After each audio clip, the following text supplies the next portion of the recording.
Good morning. Welcome back to the Higher Grounds podcast. Thank you for joining us today. I always say that, and I always mean it. We are very thankful for the Higher Grounds podcast family and you faithfully tuning in every week. Today, we're going to be talking about what everybody's talking about, and that is the COVID, or as Brother Matt Tucker calls it, the covert, and the church. How has COVID-19 affected your local assembly, your church? And can we give you a few statistics this week that will maybe encourage you? You stay tuned to the Higher Grounds podcast.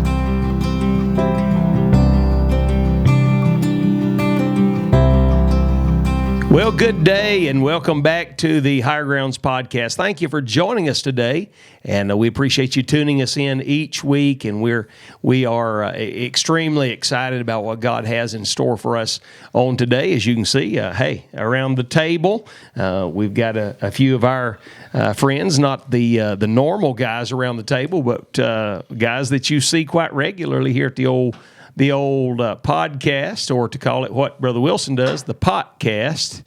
And I'm not sure if that's for our friends who were once your friends out in the hood, but why do you call it the potcast? Well, you know, if you're not the kettle, you're the pot. Oh, okay, that kind of pot. Yeah. Oh, okay.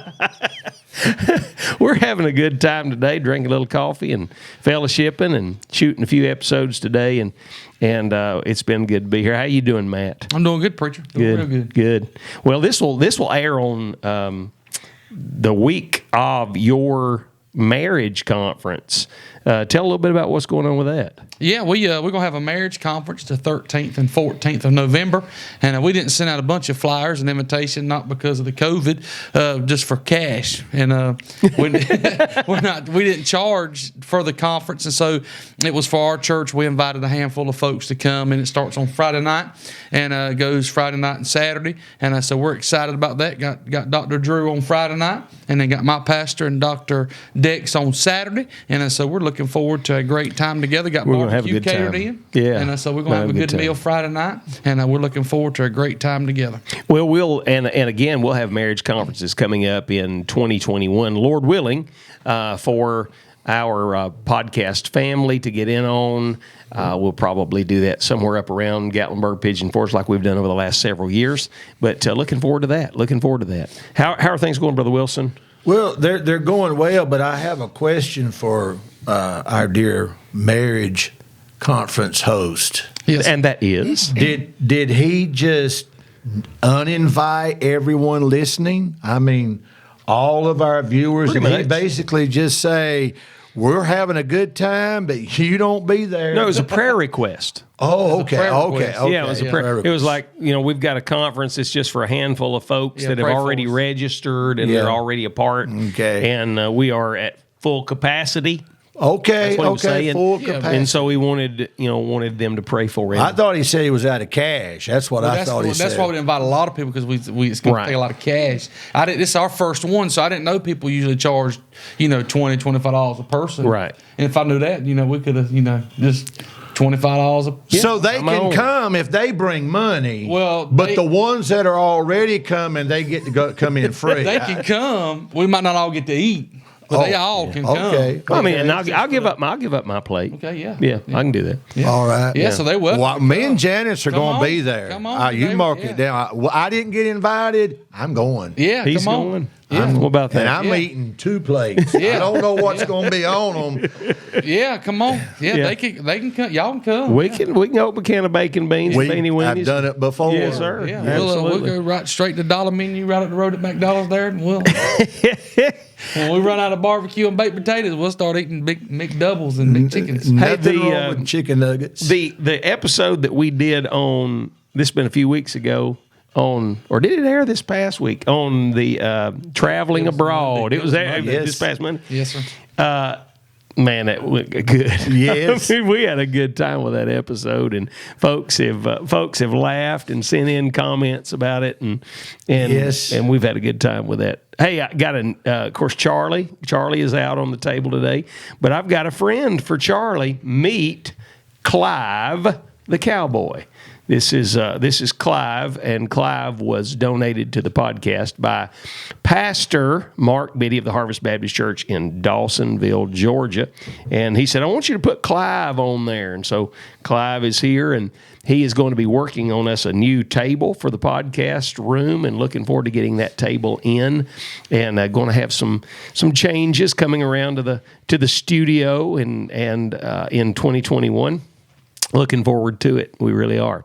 Well, today on our episode, we are dealing with a topic, of course, that's fresh on everyone's mind, and that is COVID and the church. We're going to be talking today about the effects that the coronavirus has had on churches, church attendances, the vilification of church, the church is essential movement, all those kinds of things, and the effect that it's had on the local church. Now, that being said, I want to start off by making this statement. I don't know how many churches have been adversely affected by the coronavirus. I believe that many churches have been adversely affected. I believe that there will be several churches that close their doors as a result of it. And I want you to understand this. This is going to sound very crass. It really isn't. But it is my opinion that there are many churches that are in operation that have been started wrong. They've been started because people couldn't get along, and they split and went somewhere and started a church that is not a sanctioned, biblically founded church. And there's a lot of churches, in my estimation, particularly in the Southeast, that it would do good for them to close their doors, and some of the good people that are in those churches to unite with churches that God's blessing and God's using, Brother Matthew. I believe that. Yes, sir. But I am a local church individual. I'm a local church pastor. I believe in the doctrine of the local church. And there's, of course, the argument about universal church and local church. And everyone that's saved, I believe, belongs to the body of the Lord Jesus Christ, which we call the Church of the Living God. There are people that would call that the universal church. That's how they would define it. Yes, sir. But I believe that we are a part of that group as a result of being saved by the grace of God, and then we are attached to a local body of believers. You believe that, Brother Wilson, of course? I do. I vehemently oppose the invisible church Correct, theory. Right. correct. I believe that I don't know if it was one of our forefathers, as far back as Roger Williams or whoever, but someone coined the phrase, and it has been in tons of doctrinal statements used by various men of God that started churches, and that is that the local church is a visible, called out assembly of believers. Yeah, it's an ecclesia. That was the word that was used to describe a called out assembly. I believe in that. I do too. Yes, sir. And I do too. I don't believe that it's optional for a believer. Right. Now, of course, there's invalid folk and situations, but I believe that our lives should not be interwoven with the church. I believe our life is the church. Well, my life, the church in my life is not what I do; it's who I am. Exactly. And Yes, sir. there would be those in the podcast family that would say, well, of course you would say that. I mean, you're a full-time pastor. You teach in Bible college. You preach on the road. You do conferences, revivals, things. Of course you would say that's your life. But here's the point. Before I was ever doing that, when I was working 60 hours a week on my job in the secular field, before I was ever a called preacher, I was in my local church, 5 days a week. Yes, it was my life. It's how, it's what we were, Beverly and I, and it's how we reared our children. The only thing our children know is serving the Lord in the local church, and they're productive adults doing well for themselves, or they have their own families, and they're still, the church is the mainstay of their life. Exactly. I made this statement one time, preacher, and I mean it sincerely. I didn't. It was one of those clauses in a sermon. It didn't get any amens. Right. But I mean it sincerely. I do not know what it would be like, and don't want to know what it would be like for me to not be at church Right. while my church was having service. Right. Yes, sir. Right. There's something in me that would just get there. Right. I Right. mean, it's just, and it's not a habit that was created. It's a yearning that was birthed. Right. Yes. And that's just my take on it. I'm not no one's measuring stick, but God put church in me. Absolutely. I'm 54 years of age, be 55 this upcoming birthday. And Brother Matt, in my lifetime, I think I was 1 year old when my mom and dad got right with God. And so all of my conscious life that I can remember, I've been in church and a part of church. I'm being honest when I make this statement. In all of those years, 53, we'll call it 53 years of going to church, in those 53 years, I have not missed a service, Sunday morning, Sunday night, Wednesday night. I may have missed, I'm going to go on the liberal side of this number, maybe 10 times, maybe. I would say it's more like 5 times in 54 years. It is who I am. Exactly. It's not what I do. It's not where I go. It's who I am. Right. And I'm not saved because I go to church, but I go to church Right. because I am saved. Right. Now, you talk to a lot of preachers. You're involved in Facebook groups where you preach and you're interactive with other preachers. Now, during this COVID mess that we're dealing with, the scam-demic of 2020. Yes, sir. During all of this mess, how the men that you are talking to, how has it adversely affected them? Well, just on the broad, just anybody that got social media sees that there's some churches that over the past 6 months have not even met in their sanctuary. They're still doing videos from home, and they're still doing Facebook videos and still doing parking lot services. And so the people I talk to and the preachers that I'm associated with, it affects their numbers for us in their congregation. Our offerings are down.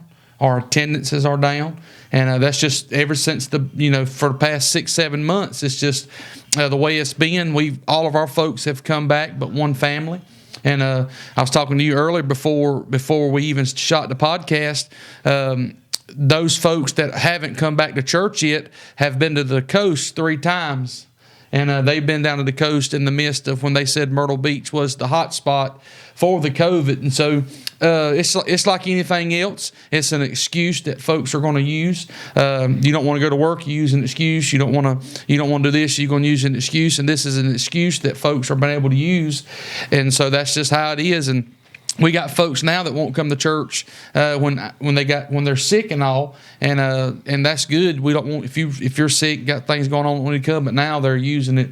Preacher, we're sick. We're not gonna Every come. little And sniffle, yes, sir. yeah. Yes, sir. So that's how folks are being effective from it. It's just everybody's attendance is down, but they say, well, we had X amount of people watching online. None of the people online are giving it offerings. Right. None of the people online. Well, that's one of the things that I can't understand is you can't operate a church, a local assembly. You can't operate it on fried rabbit tracks and clothesline gravy. Right. It takes money to operate a local church, to keep the lights on, the water running, and to pay the insurance and those keep the missionaries on the field, all of that kind of stuff. Yes, sir. So I mean, there must be money that comes in for it. So why would our offerings go down?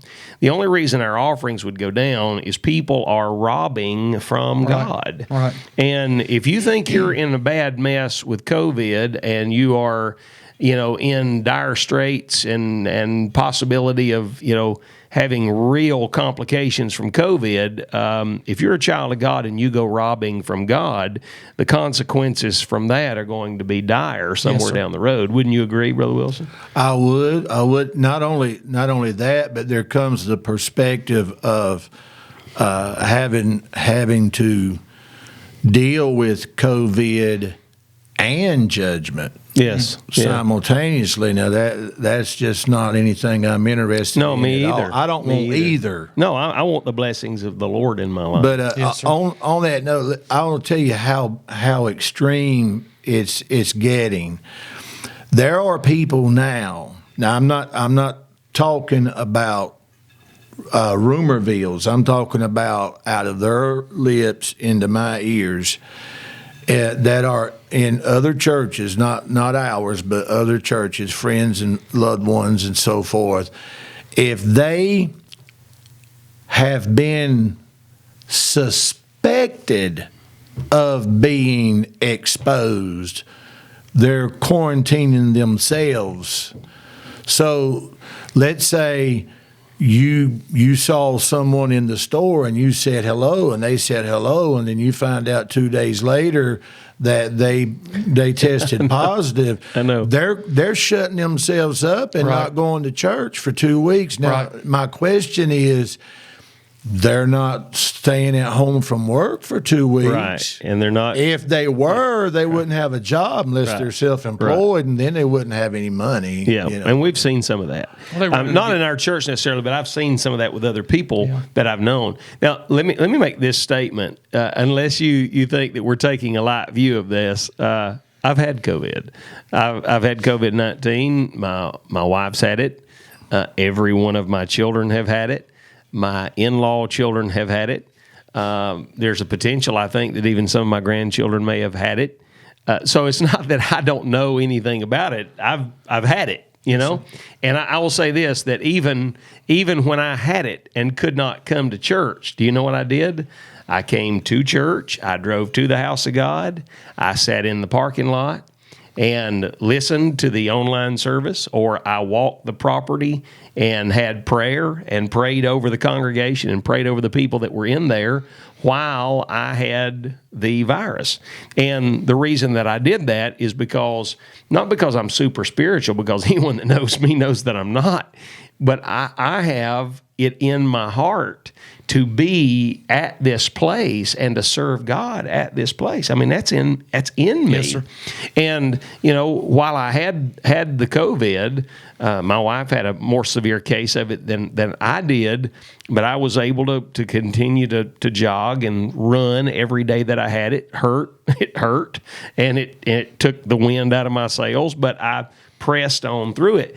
And a lot of folks are unwilling to get up when they're sick and push themselves through it. Yes, sir. And that if you do contract this virus, you need to push yourself through Yes, it as sir. best you can. Yes, sir. And I know you had it earlier on. Yes, sir, I had it as well. The only thing I hated about it, I couldn't taste and smell for about a week.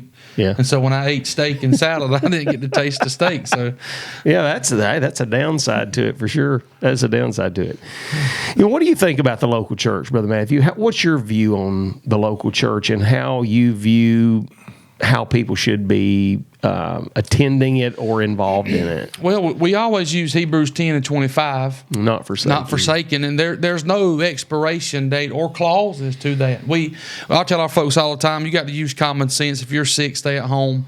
But like y'all was talking for a while ago about church being your life, I didn't get saved until 17, and so after I got saved, the church became my life, and Right. now I've been saved longer. Right. I've been lost now. Yeah. And so I didn't ever got up when I worked a full-time job and question, am I going to work today or not? Right. I knew I had to go to work. And growing up, going to school, I didn't get up in the morning and just, Mom, I don't feel like going to school today. I knew I had to go to work, and I knew I had to go to school, and I guess that's why our church attendance is that way. I mean, people don't want to work, people don't want to go to school, and they getting by with it. They're not going to work, and the government's supporting them, and taxpayers are supporting them, and they're not going to work, not going to church, they're not going to school.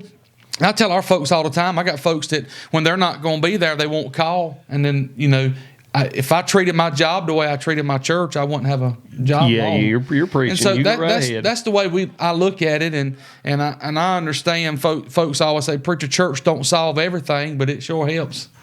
Oh yes. I don't know how it can't help but Yeah. help Yeah. to solve Yeah. everything. Yeah, and so that's what we see. People. I told our church when this first happened, and the question was during when COVID-19 first started happening. They said, "Preacher, are we going to still have church, or we're going to close down, or we're doing parking lot service, or we're going to do online service?"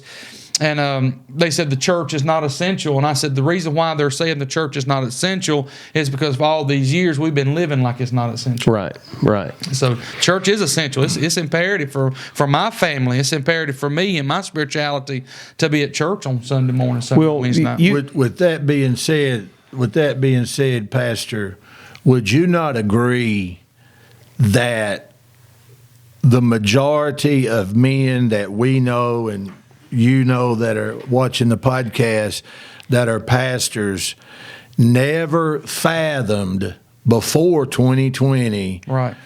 as to whether or not they were going to comply with the regulations that were given per state, per county, per health department. And would you be willing, as a pastor, would you be willing to say that was at least to a certain degree one of the more difficult decisions that you had to make? Sure, absolutely. Because you have the response of the people. Right. How are they going to view me if I do it this way? You're either going to be, to some, a coward bowing to the governor, to some careless, because you're not taking into consideration. You're going to think bad of me if I stay home, etc. And in my mind, and which is unique to most that wouldn't understand the way I think, but I always try to weigh out all the obstacles. Yes. And I have been guilty of looking for the easiest path. On your situation in that came down between you and God. Absolutely. It's a decision each pastor had to make. And I don't fault either I'm not way. either. That was my next statement. I'm not faulting anyone for the decision that they made. They had to make that based on, what they felt like God wanted them to do. Right. You've got Romans 13 and folks that are going to be, obeying the government. I didn't have any problem complying with any government suggestion until such a time as it was not on level playing field with every other place that congregated people. Exactly. And then it becomes a different animal altogether.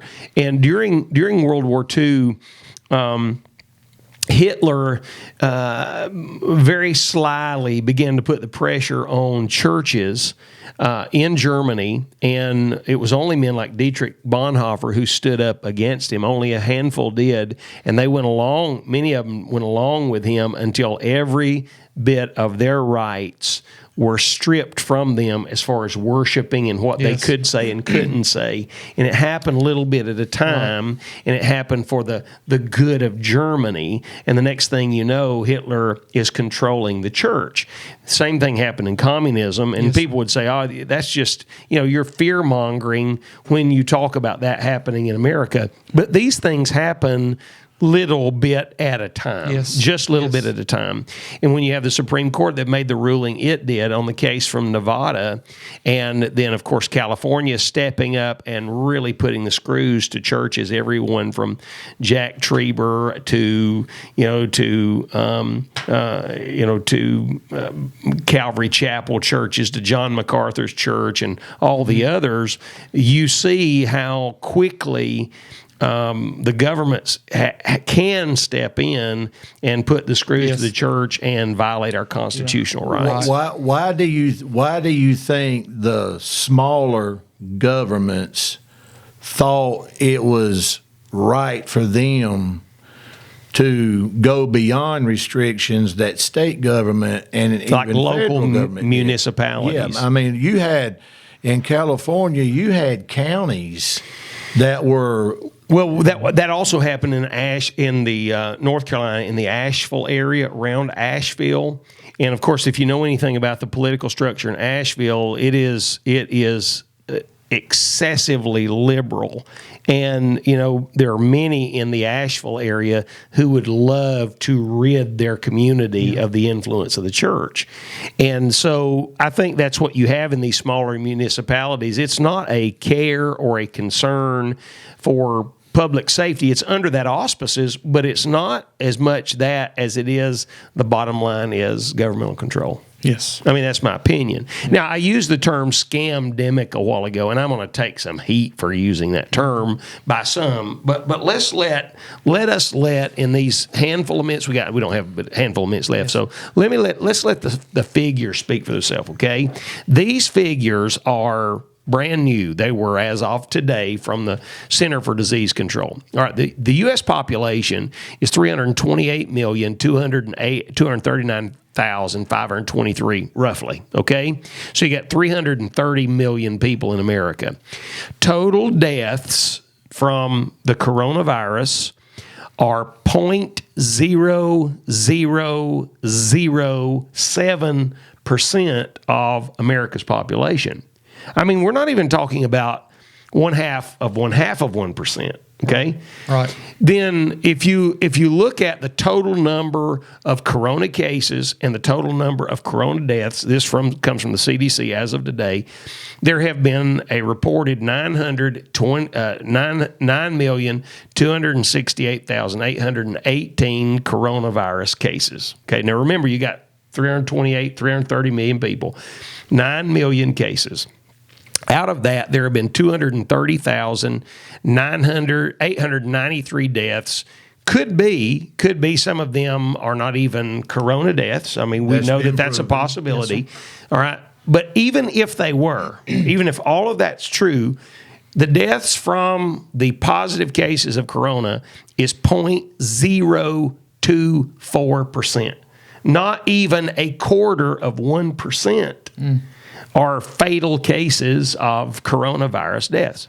In the state of South Carolina, where I reside, and where all three of us reside, there have been 7,416 deaths from the coronavirus. There is 5.149 million people in the state. That means the coronavirus deaths in our state is 0.0014%. Not even 0.5%. Yeah. All right. Not even 1/4%. Not even 1/4%. So if you go to the state of North Carolina, you got 16 million people, 16.2 million people in the state of North Carolina, which is where this church, Galilee Baptist Church, is. Out of that populace, the populace is 10.49 million people. The coronavirus death, 16,286. That's nearly just the same as South Carolina, 0.0015%. And the population's double. Right, and the population's double. So I mean, you don't have a huge amount of deaths. So let's break that down, okay? Let's break it down according to age. Nationwide, this comes from the CDC as of today. 1 and under, there have been 26 deaths, 1 and under nationwide. Ages 1 to 4, there have been 15 deaths. Ages 15 to 24, 388 deaths. Ages 25 to 34, 1,649 deaths. Ages 35 to 44, 4,262 deaths. Ages 45 to 54, 11,252 deaths. Ages 55 to 64, which is basically where we are, 300 million people, there have been 27,034 deaths. Ages 65 to 74, 45,951 deaths. 75 to 84, 56,409 deaths. 85 and up, 65,303 deaths. Okay? So the vast majority of the people who are passing away from COVID, which is still a very small percent, they are elderly people who have health concerns anyway. Okay, so let me give you some of those health concerns, and I got to close this thing down. One person every 36 seconds dies from heart disease. There are 655,000 deaths a year from heart disease. And you don't see this outcry over heart disease. The percentage is even higher than COVID death. Yes, sir. There are 606,000 estimated deaths this year, coming up through the end of the year in 2020 from cancer. Well, you don't see such a huge outcry about cancer and what's causing that. I mean, nobody is. Let's Let's keep people from food that's going to cause cancer. Let's keep people from this and that causes cancer. We don't see that. Mm-hmm. Well, and you can't get real good abortion statistics anymore. It's hard to get them. Current up to last year. But in 2017, there were over 800,000 deaths to abortion. Yeah. And we don't hear this great public outcry from the pulpits about all of that. What I'm saying is what we're facing in COVID is nowhere close to being as bad as some of the other things that we face in health concerns. So with that said, as we start closing off, I want to say this. Live your life, serve your Lord, be faithful to your church, and do not watch as much TV news as you're watching.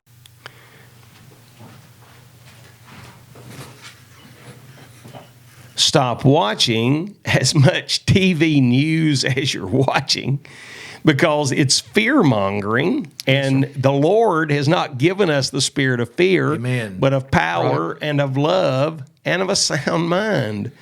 And when you buy into all of these things, now, hey, COVID is real. It's highly contagious. I mean, it's highly contagious. And if you get it, most of you are going to wish you hadn't have gotten it.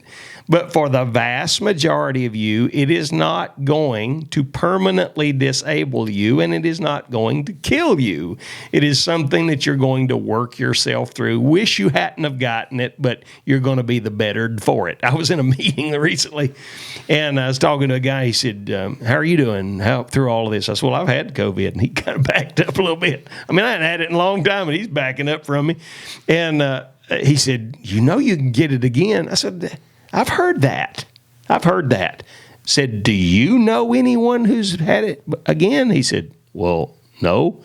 I said, neither do I. And I turned around and walked off. There may be, but I don't know. And I've been exposed to it again. Since I've had it. Yes, sir. And we've probably all been exposed. We all have. We all have more times than we even realize. Yeah. Right. So again, we're not. I'm not saying this isn't real. It's very much real. Hey, it hit me. I had it. It hit our church. I'm going to have my test results. I'm going to have my test results blown up, framed, and hung on the wall. Because it says positive. It says positive on it. That's the only thing I've ever been positive about in my life. So I'm going to blow them things up and frame them, praise God. But I just want to say this. The Lord doesn't want you to live in fear. And it's going to be okay. It really is. It's going to be okay. Well, Satan has his hooks in all of this mess that's going on.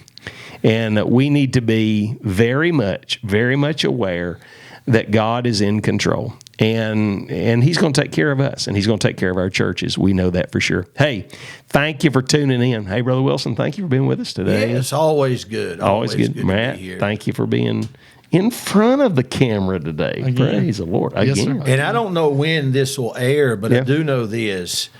At the day of this recording, my wife's results were negative. Hey, that's what I'm talking about. And she just had a bad case of the virus and flu, and I thank the Lord for it. Right.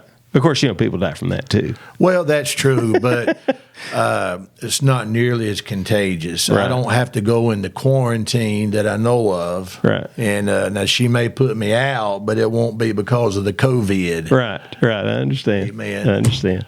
Well, hey, it couldn't happen to a nicer person. Amen. Amen. Covert 19, right, Brother Matthew? Covert 19. Hey, I had somebody come up to me in a meeting I was in recently, and he said, we had that Covert 19. I said, I know where you got that from. He said, yeah, I watched the podcast. Yeah, he sent me a picture of him while he's behind the pulpit. Did he? He said, this guy's like, but I don't know who this guy is. He's texting me because I got your number stored on my phone. He told you, though, didn't he? He did. Yeah, man. Yes. Hey, from the Higher Grounds podcast, we love you, appreciate you tuning in each week. Have a great day.